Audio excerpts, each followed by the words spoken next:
I love this Georgia defense and so many players on it. But as we'll get to in this segment, Georgia, ever since that elite 2021 unit, has regressed on defense. And they once again lose a lot of talent. Michael Williams, for example, Malachi Starks, and others, Nazir Stackhouse, Chaz Chambliss. They lose a lot of talent to the NFL, and there's definitely other players they lost as well, and you have the transfer portal. So does this defense have a ceiling that would prevent it from being the best defense or one of the best defenses in college football? Well, let's take a look at that. Let's look at Georgia's defenses, and specifically their depth chart. I want to first talk about the defensive line, and then I want to discuss linebacker, DB, and look at the historical statistics of Kirby Smart's defenses in the 2020s. So the defensive line, you have Joseph Jonah Ajonye, who was very limited last year in terms that he only played 49 snaps. Jordan Hall, projected starting nose tackle, only played around 50 snaps. Christian Miller is the big name returning, with 385 snaps last season, 1.5 sacks, and an 82.2 PFF grade. Before we resume this segment, please take a few seconds of your time to make sure you have liked the video, subscribe to the channel, hit the notification bell for the channel and for any team podcasts and playlists linked in the description, and also comment your thoughts down below in the comment section and join my Discord server via the description. All of those things I just asked you to do are completely free, and they sign you up for things related to my channel, or they don't sign you up for anything. No cost to you, and all the benefit to you because we release daily college football content here on College Football with Sam. If you want to support the channel monetarily, sign up for a YouTube membership, or check any other links in the description for my merchandise store and Patreon page. Thank you very much, and let's get back to the segment. I have him projected as one of the best defensive tackles in America. One of them. He's up there. He's up there with Zane Durant. He's up there with Peter Woods, these big-name All-American defensive tackles. Christian Miller could be the best defensive tackle in America this season. Gabe Harris Jr. comes back with 175 snaps and 2 snacks at edge, 2 sacks, not snacks, although to these defensive ends, I imagine sacks feel just as good as having a great snack. And Elo Madozi is the incoming Army transfer at edge with 6.5 sacks, 527 snaps, and a 74.3 PFF grade. The loss of Michael Williams hurts. I don't know if they have a player at his level projected to start on the defensive line, specifically at defensive end or at that jack edge position where Georgia, they run technically a 3-4 defense, but they have different formations. They have the depth to run whatever they want, and they have adjusted their personnel to fit with a lot of the modern nickel defenses. The common 4-2-5, for example, which has replaced the 4-3 as really the defense of college football, as defenses have adapted to the spread. The defensive line, I think, is deeper than some expect, than some believe, because even though they are young, they have recruited at an exceptionally high level on the defensive line, and they've developed well on the defensive line, sending NFL draft pick after NFL draft pick after NFL draft pick off to have success.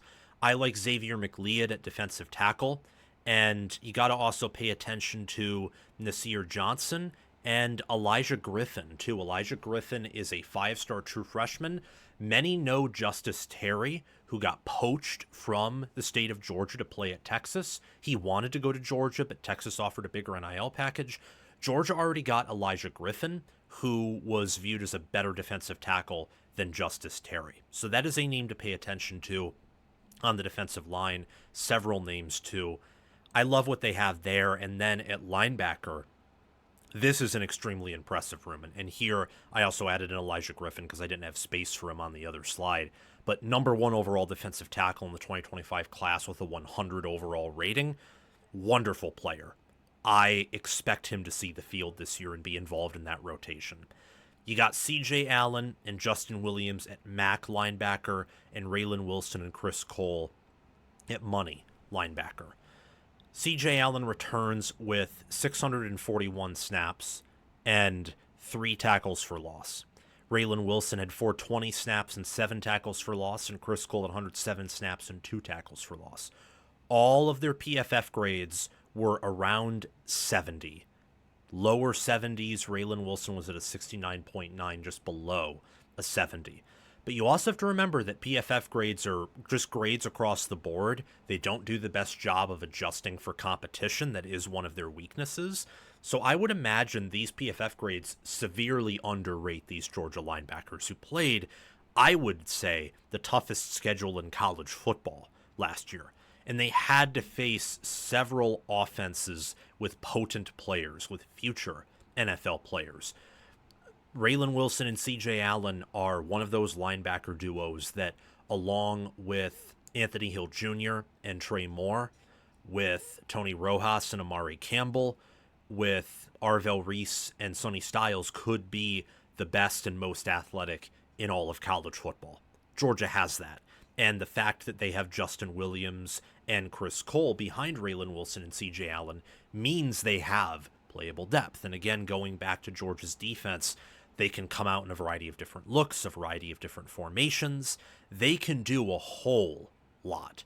And there's a lot of potential, a lot of talent in this room. And I trust Georgia's staff. I will never not trust them when it comes to developing the talent they have on board.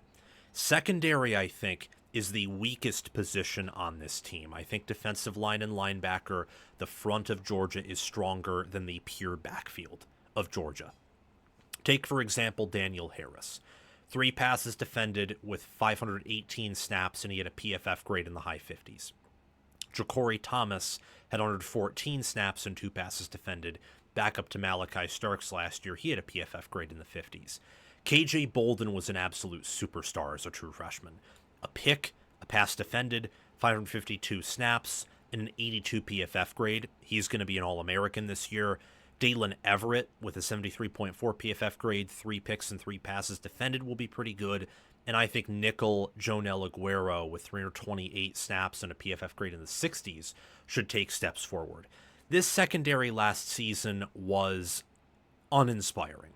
As you saw against Alabama, as you saw against Georgia Tech, as you saw against Texas the second time, and the first time, I would say the reason Texas didn't pass in the secondary, the secondary was good, yes, but a lot of that also had to do with what Georgia schematically was doing on defense and their defensive line stepping up against the Texas offensive line and bullying them against an injured Quinn Ewers and an experienced Arch Manning. And I think that this unit needs to take steps forward for this to be the number 1 defense in college football, because they do lose a lot in the defensive line. They have a ton of good players at linebacker. They're very deep there. However, having a elite secondary, I think, would unlock so much for this defensive front. So much. Because they have size, athleticism, speed, strength. They have it all defensively, especially on the lines of scrimmage and at your quarterback of the defense, linebacker. The question for Georgia defensively, I think, mostly centers around the secondary. And I think that also ties in with Georgia's past defenses under Kirby Smart. So the 2020 defense, it was COVID. During that time, defenses across the board were down because you couldn't have contact in practice. They were 17th in points per game allowed with 20, and they allowed 0.289 points per play, which was 18th. The 2021 defense only allowed 10.2 points per game and 0.154 points per play, both first by a mile.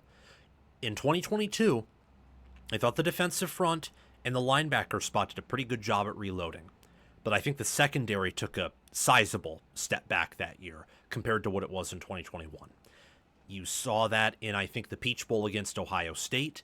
And I know that Alabama torched the 2021 defense in Atlanta that season. You know, if you're going to beat Georgia, you typically do it through the air. You don't do it playing their style of ball and trying to, out-grudge match them, out-wrestle them down low.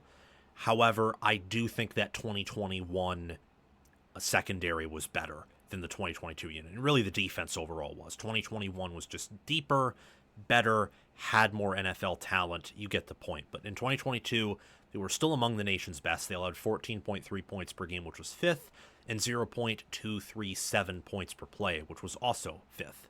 In 2023, they were once again fifth in points per game, but they dropped further in points allowed per play, eighth, allowing 0.261.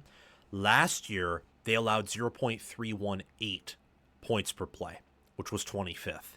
And they were 23rd in scoring defense, allowing 20.6 points per game, which, if you think about it, is much worse than the 20 points per game they allowed in 2020, because in 2020, you did not have the constant rolling clock. Games were longer. So if you have to play a longer game, chances are you will allow more points than the same exact team as you that has to play a shorter game against similar competition. And Georgia that year had to play Alabama's 2020 offense. They had to play Florida's 2020 offense. Both of those offenses were far better than anything that Georgia had to play last year. So the regression defensively, I think, has been real. It's absolutely been real. I mean, you can't really deny that in my mind. And I will say that I believe this unit is going to take steps forward from last year. I think the team overall will, because the schedule, I think, is easier. The offense should be better, and they return enough up front at line. They return enough overall on defense to where if injuries just bounce the other way, they'll definitely be better. But still, look at this schedule. I mean, they are going to be tested, for example, by Alabama in Week 5, where Alabama should have a good offensive line. Quarterback shouldn't be worse in the passing department. They have epic receivers. Alabama can beat Georgia like how they beat them in 2024 and in 2021. Do it through the air, have good protection, and Alabama's defense is good enough to put pressure on this Georgia defense to get stops to give their offense multiple opportunities to win. Auburn has the receivers and the lines of scrimmage to potentially do damage to this unit. Ole Miss, if everything pans out, could as well, but I would not go that far. And this is not a schedule preview. I'm just walking you all through the schedule because that matters in the context of this defense's ceiling too.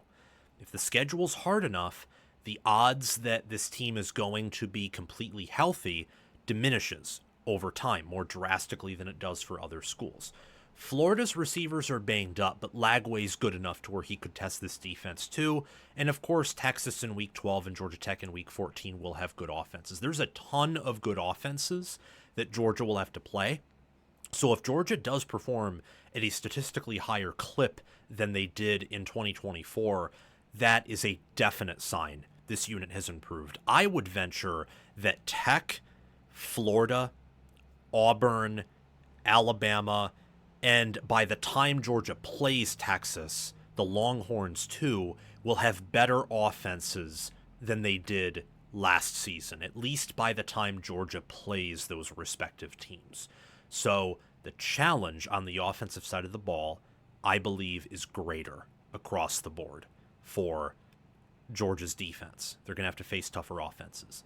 So if they perform at a higher level, if they show flashes of that 2022, 2021 defense, then Georgia fans and Kirby Smart and Glenn Schumann in that locker room are in for a treat, because a defense of that caliber in an era where depth has never been thinner, where the teams at the top have really never been younger in their two deep, that is a defense that can single-handedly win a team a national championship. So does this defense have a ceiling? I'm going to say no. However, I will add a caveat, a bullet point, an exception to that statement, which is because of how young this defense is. I think a better question that I could ask, and a question that I can't answer, is how often can this team play to its ceiling with some of the youth and inexperience they will have to deal with. Good thing Kirby Smart's the best head coach in America, and that Glenn Schumann's one of the better defensive coordinators in America. They will do what they can to put this defense in a position to excel. Thank you for watching College Football with Sam. Make sure that you've liked the video, subscribed to the channel, hit the notification bell for the channel and team playlists and podcasts in the description, joined the free Discord server where we talk college football 24/7, and have commented your thoughts down below. Check out the description for any ways you can support the channel monetarily. Everything else I've asked you to do is completely free, and your support means the world to me. We're trying to become the next big thing on college football YouTube. 6-figure subscribers, maybe 1 million one day. I think we can do that. And also check out any videos or playlists, anything in these columns right here, where there will be videos and playlists. Yeah, you get the point. Have a fantastic day, and I will see you in the next one.